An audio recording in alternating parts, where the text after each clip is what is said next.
Hello and welcome to Global Lens. Over the next 30 minutes, we put the spotlight on all the top stories from around the world. I'm Parikshit Luthra. These are the top global headlines we are tracking.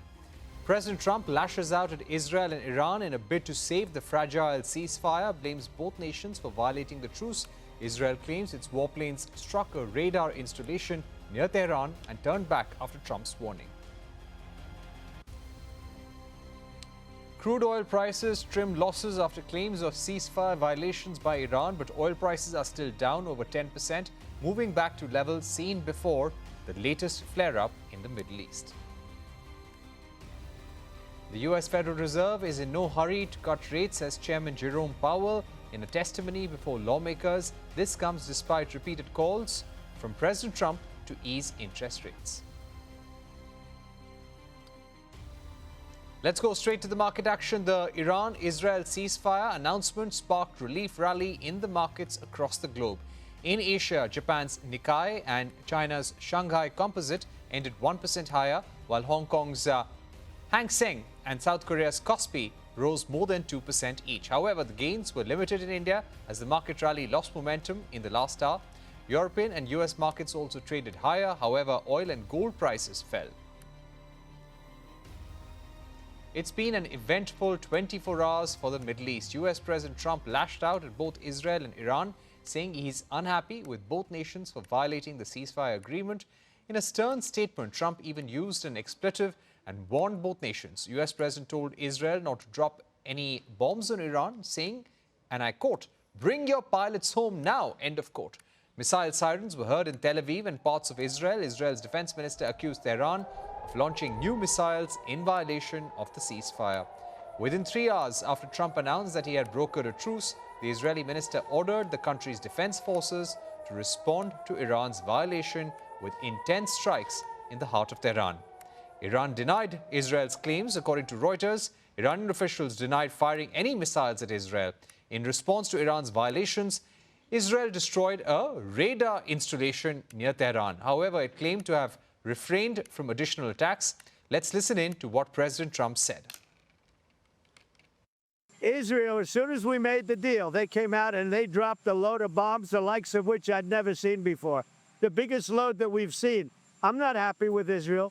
Basically, have two countries that have been fighting so long and so hard that they don't know what the they're doing. Do you understand that? Joining us now to discuss whether the United States announced ceasefire will hold is William Wechsler, Senior Director of the Middle East Program at the Atlantic Council. He has also served as U.S. Deputy Assistant Secretary of Defense for Special Operations and Combating Terrorism. Mr. Wechsler, thank you very much for being with us. What is making Trump so angry right now? President Trump believes that wars are easy to end. He's made this statement many times and in many different contexts. And what he's learning is that there's a great deal of difficulty in doing this, that the reasons for wars are very deep and very complex. And these are easier, and ending them is easier said than done. Now, that said, he's putting pressure on both sides, which is appropriate to keep a very fragile but important ceasefire. If that ceasefire is able to be maintained, it will be an important accomplishment, but hopefully only the first in many accomplishments to come. Right. Now, what do you think brought Donald Trump to this juncture? Till a few days back, he was literally talking about a regime change. He says we want to destroy Iran's nuclear capabilities, and why not even have a regime change? So has he given up on all those plans now? President Trump's policies towards Iran for the last month have been, quite frankly, very confused. He started off begging for a deal with Iran that Iran wasn't interested in. Then he was against a Israeli strike, although did not give a clear red light to that strike. Then he supported the Israeli strike. Then he was against the U.S. strike. Then he was for a U.S. strike, and he did it. And now he has talked about regime change, and now he's interested in doing a deal. What I suspect is happening, but I don't know, is that Iran has put on the table a negotiation with the United States, and the price for that negotiation was a ceasefire. I don't know that that's the case, but that would fit the facts as I see them. That's aligned with how Iran and its proxies generally approach negotiations, and it would explain President Trump's behavior. Right. Do you think the ceasefire is going to hold, considering the Israeli government is still attacking Tehran? The Iranian government is also hitting back. Netanyahu has said that they will continue striking Iran's nuclear facilities. At the same time, there is an operation in Gaza that continues. Clearly, there is no end in sight. Will Israel listen to Trump here and stop fighting? Well, in the most recent exchange after the ceasefire, the causality was actually the opposite, at least as far as we learn right now, is that there was one missile that came in from Iran after the end of the ceasefire, that then Israel's response was to do a very large attack, and President Trump got very upset with that, the result of which was them scaling back that attack materially.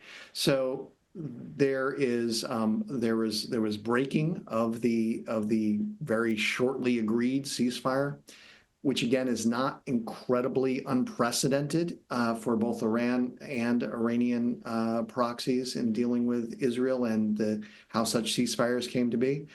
But we're very uncertain right now if what we've seen is the last of this before the ceasefire begins, or if we're seeing the slow unraveling of this nascent ceasefire.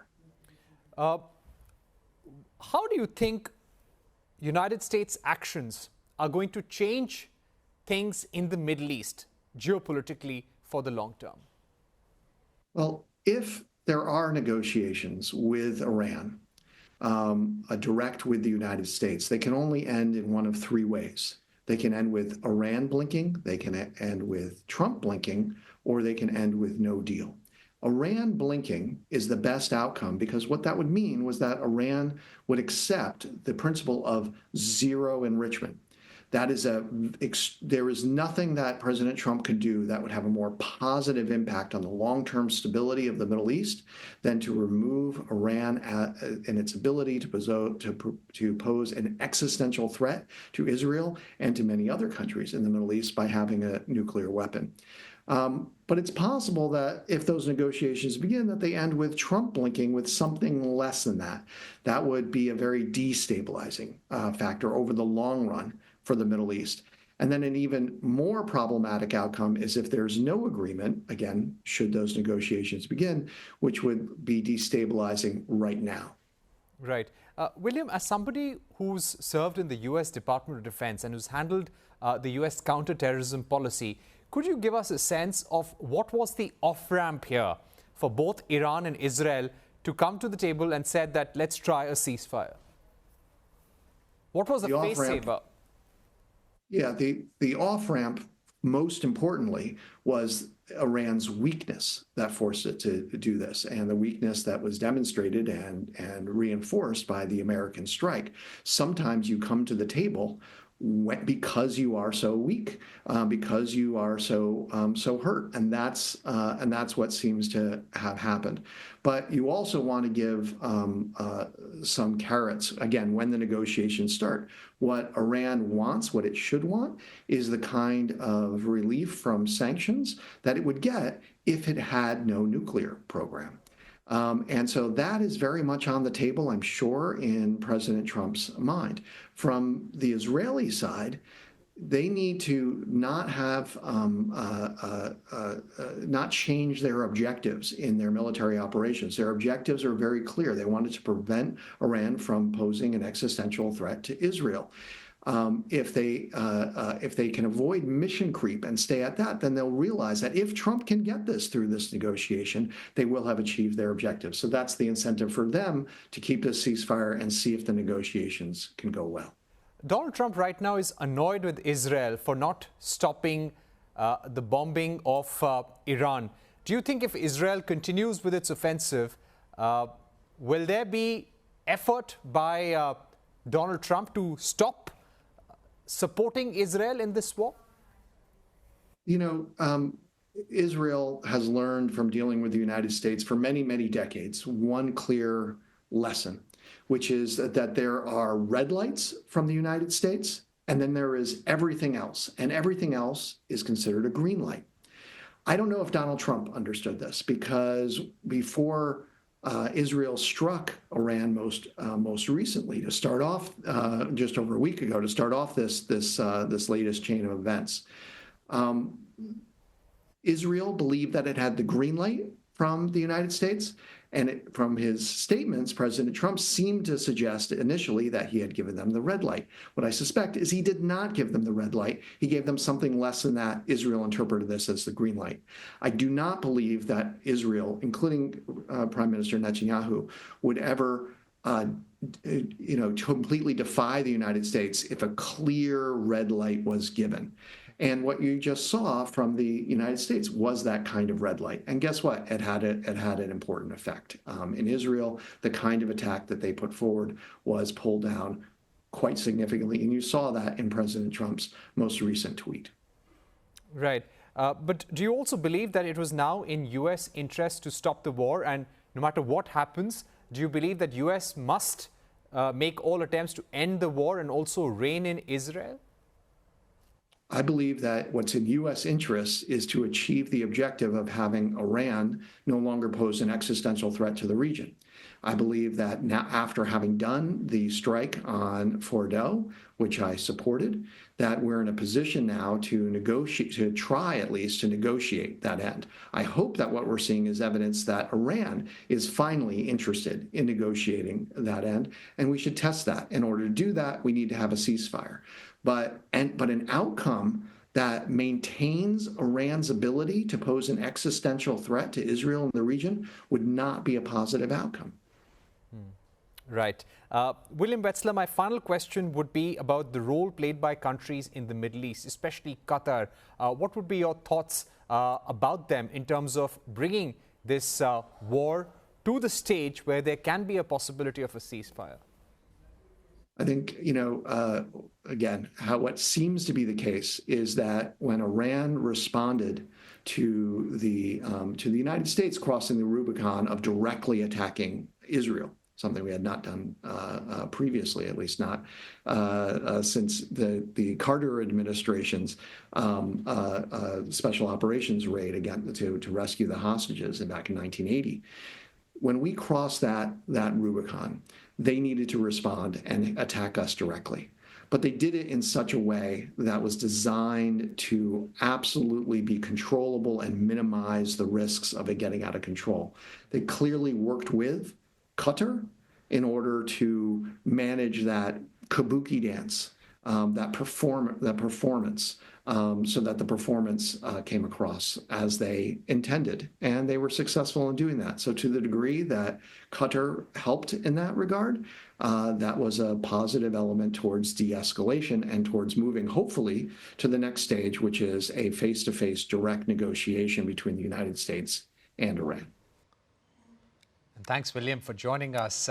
Let's move on. Here's a quick look at the other headlines we are tracking. India is keen but not desperate to sign the U.S. trade deal before the 9th of July tariff deadline. Sources say negotiations are stuck on agriculture, dairy and genetically modified crops. Finance Minister Nirmala Sitharaman said that a deal with U.S. is close, adding that India's effective tariff rate is far lower than what is being perceived. Danish drug maker Novo Nordisk has launched its weight loss drug, Wegovy, in India. The drug is currently under distribution and will be available in pharmacies by end of June. A 4-week prescription of the lowest dose of Wegovy will cost over 17,000 rupees. Consumers will have to pay around 26,000 rupees for the highest dose. This is almost twice the price of Eli Lilly's weight loss drug Mounjaro. Wegovy and Mounjaro are the only weight loss drugs available in India currently. E-commerce giant Amazon will be investing £40 billion over the next 3 years in the United Kingdom. The company aims to build warehouses and upgrade existing operations across the country. This announcement comes days after TikTok announced its big UK plan. The National Highway Traffic Safety Administration contacted Tesla over online videos showing the company's self-driving robotaxis operating recklessly. In Texas, Elon Musk's firm recently launched autonomous rides in Austin, offering the service to a limited group of riders. In one of the videos, a Tesla robotaxi was seen driving in a wrong direction. Uber and Alphabet's Waymo have launched public robotaxis in Atlanta. The Jaguar SUVs powered by Waymo's driverless tech will operate across 65 square miles, excluding highways and airport. This follows their March rollout in Austin ahead of Tesla's robotaxi debut. It's time for a quick break, but coming up on the other side, we will discuss how India's ties with the US can help its great power ambitions.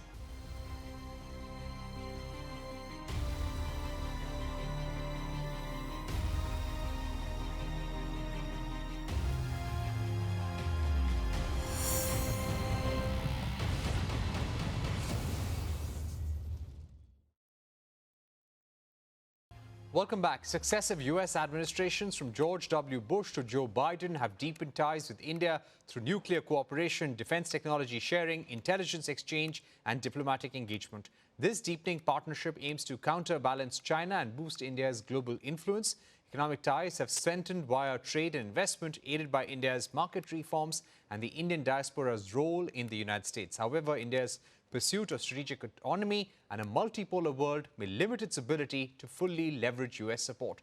But how should India navigate the Trump administration to achieve its great power ambitions? I'm now joined by Ashley Tellis, a senior fellow at the Carnegie Endowment for International Peace, who has written extensively about this for the Foreign Affairs magazine. Tellis is also a former State Department official. Mr. Tellis, thank you very much for being with us. In your article, you have said that the US, since the start of the century, has invested a lot in its relationship with India. But do you still feel that Washington believes that a stronger India would mean a stronger United States? I think that conclusion still holds at the broadest level of generalization. I think the Trump administration currently could be a perturbation because I think President Trump doesn't quite look at the world in a way that his predecessors did. And so we may be in an interregnum, as it were. But I think the broad conclusion that a stronger India helps the United States is still held by most US foreign policy elites across the political spectrum. What do you think has recently happened in the India-US relationship? During Operation Sindoor, we felt as if there was a certain difference of opinion on how this India-US relationship is progressing. We kept saying we do not accept third-party mediation. We kept saying that there was no discussion on trade deals in bringing the war with Pakistan to an end. But there you had the US president going ahead, even before Prime Minister Modi or Pakistan could say there's a ceasefire. He said there was a ceasefire, and almost 14, 15 times he said that he's brought the war to an end. India has never agreed to that fact. And even after Asim Munir met him, he went ahead and said, I love Pakistan. Prime Minister Modi had a 35-minute conversation with him to explain him the nuances of the India-Pakistan conflict and how sensitive this is to the Indian side. Where do you think India is going wrong in understanding or working with this Trump administration? I think the difficulty starts with the assumption that President Trump is a conventional US president, one who has an understanding of a particular US role in the world, one who is sensitive to the nuances of a given environment, and one who is careful about the way he addresses geopolitical issues. I think on all these counts, President Trump is very different. Now, India is used to dealing with presidents like George W. Bush, Barack Obama, Joe Biden, who have been very conventional in their understanding of the US role in the world and how to deal with partners. I think India has to recognize that Trump is deeply iconoclastic. He has very strongly held views, and those views sometimes are impervious to the reality. And what we've seen in the last several weeks in terms of the White House's claims with respect to how the conflict came to an end is a great example of President Trump conveying a reality that he deeply believes to be true, but maybe at some variance of the facts. Now, this is simply a reality that I think Prime Minister Modi will have to appreciate and, frankly, have to live with, at least until President Trump is in office. That indeed is an important point. You've also said that India has always focused on a part of non-alignment, and that holds true even today in different foreign policy speeches. Successive foreign ministers, foreign secretaries, even prime ministers have always said that India believes in a multipolar world. We are not going to be aligned to any power. We are going to be looking out for our own interests. Do you think that this sometimes works at a disadvantage for India? This is something that you've argued in your article as well. Well, I think, whether it is to India's disadvantage is something that, the Indian people and their leaders have to decide for themselves. The point I was trying to make in the article was twofold. One, it's not necessarily the best strategy for India to achieve its great power ambitions. And two, it's a strategy that has a very strong potential of colliding with US interests. And given that India is going to need a strong partnership with the United States to deal with the challenges posed by China for a very long time to come, I was making the argument that India needs to rethink both its framing and its practice with respect to its foreign policy. That's an important point, sir. Let me pursue that point a little further. What do you think is possibly annoying Washington at a larger level? Presidents come and go, but you have the American bureaucracy, the American politicians. We've always said there's bipartisan consensus in the United States when it comes to the relationship with India. But what do you think is possibly annoying them and not letting them supporting India fully in terms of its rise? Yes, India has its challenges against China and Pakistan both, but what do you think is holding back DC? I think there is an undercurrent of uncertainty. And that undercurrent of uncertainty is whether India will be a steadfast partner of the United States.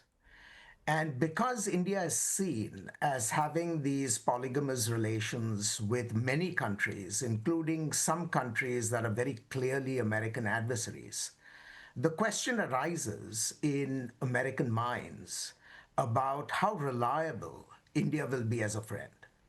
And that has consequences. One of the consequences it has is that it constrains the United States from the deepest partnership possible, because there is a genuine uncertainty about whether India can be counted on when the chips are down.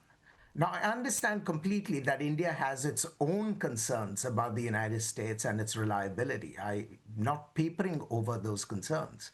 But I'm saying from a US perspective, the fact that India wants to maintain these multiferous relationships, some of which are with countries that don't wish the United States well, it is that fact that keeps American policymakers uncertain about how far they can go in deepening the relationship with India. And my fear is that that hesitation will come in the way of, one, empowering India in a way that we should be empowering it, and two, prevent the deepening of the partnership in ways that would advance our common interests. Right. My final question to you would be about the civil nuclear agreement and the cooperation in the civil nuclear sector as well, Mr. Tellis. And you were someone who were closely involved with negotiating that deal. Over the years, we've never really lived up to that potential and never really used that deal fully. But India has started making changes. The US, towards the end of the Biden administration, made some changes, and India is now looking to make changes to its nuclear liability laws as well. Do you feel 2025 will be a year when the civil nuclear partnership between India and US truly takes off? I hope so. if there has been only one disappointment pertaining to the civil nuclear agreement, it was the fact that we could not build on the successes of that achievement to actually see American nuclear investments in India, or for that matter, international nuclear investments outside of Russia. I hope that the government's plans to amend the liability legislation will finally open the doors. What I fear, though, is that the amendments to the liability law might end up being a halfway house. And if it ends up being a halfway house, then it will have full house effects, which is that it will actually deter international investments from occurring in a way that we are currently hoping for. So I would just urge, those who are thinking about these amendments in the government to think about making a very clean amendment to the law. To satisfy, international suppliers who are really, yearning to enter the Indian marketplace. This is not the time to do things by halves. And if India can summon the courage and create a clean amendment to the liability legislation, then indeed 2025 may be the year that finally opens the Indian nuclear marketplace to international participation. All right. Actually, Tellis, thank you very much for joining us on why you feel India's attempts at multipolar relationships, keeping the conversations going with countries like Iran, Russia, may be irking the United States, and why US is seeking closer political alignment with India as well. Let's move on and get you the final cut this evening.